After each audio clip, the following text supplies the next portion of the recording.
Hi there, class. Now, as you can see before you, this is a presentation slash video on Dante's Inferno. We're going to spend the next week in class covering this, but before that, I'm going to have you guys watch this video. We go over a brief introduction to each of the layers in this movie tale.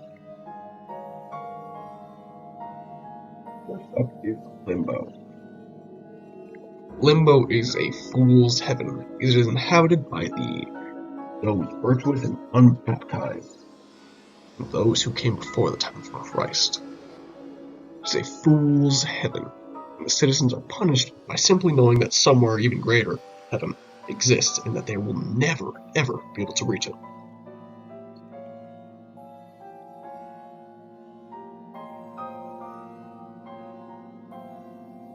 The next layer, the second one, where the real punishment begins, is lust.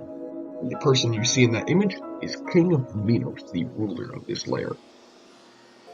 Lust is a wind-scarred land, inhabited by the lustful, those who cannot control their carnal desires in life. Citizens are punished with harsh winds that push their bodies around.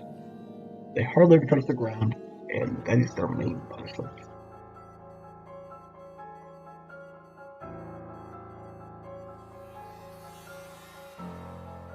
Next is Gluttony, and as you can see in that picture, it is guarded by Cerberus. In Gluttony, cold, truly cold rain pelts down, making an icy mud, trapping citizens in there who cannot move very easily. But of course, it is inhabited by the gluttonous, and Cerberus will constantly and repeatedly tear these victims apart for all of time. Our fourth layer is greed. There is a quote from one of the residents, Happy Satan, Lepe. That is from Plutus. And obviously it is inhabited by those who put too much importance on material gains and wealth. But there are two different types of people. The hoarders and the spenders. The frugal versus the not so frugal. They are forced to joust against each other for all of time. Our fifth layer is Wrath. Wrath is a giant river. It is inhabited, again, by two different types of people.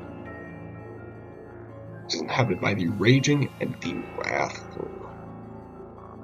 And on the surface of the river, fighting is constant, but below, it is the furious, cannot even move. They're called the Sullen, by the way.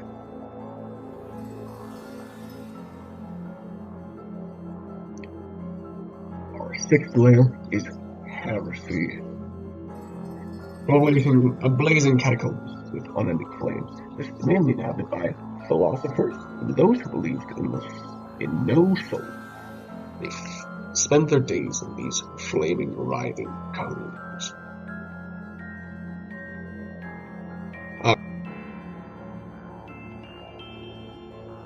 The seventh layer is violence, split into three different types of punishments. Violence against the neighbors, violence against the self, and violence against God, art, and nature. A fun fact, for those who committed violence against the self, they are turned into eternally living in painful trees.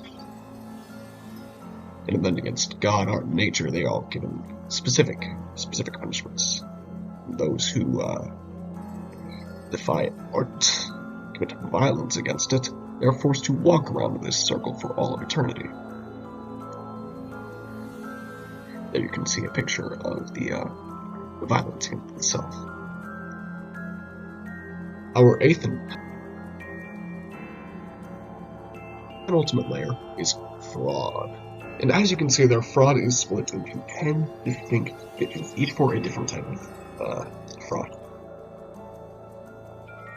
For example, and one of my favorite in this entire book is in the fourth ditch of fraud, is the diviners and sorcerers, those who would try to look into the future and essentially defy God. Their main punishment was having their heads sewn on backwards and being forced to walk forwards, never being able to see in front of them again. Just a taste of the ironic twists that all of these punishments will have. Our last layer is treachery. Treachery is separated into 4 distinct sections, or 4 different types of treachery. The further in you go, the further in the punished will be submerged under the ice. There are 4 distinct types of this treachery.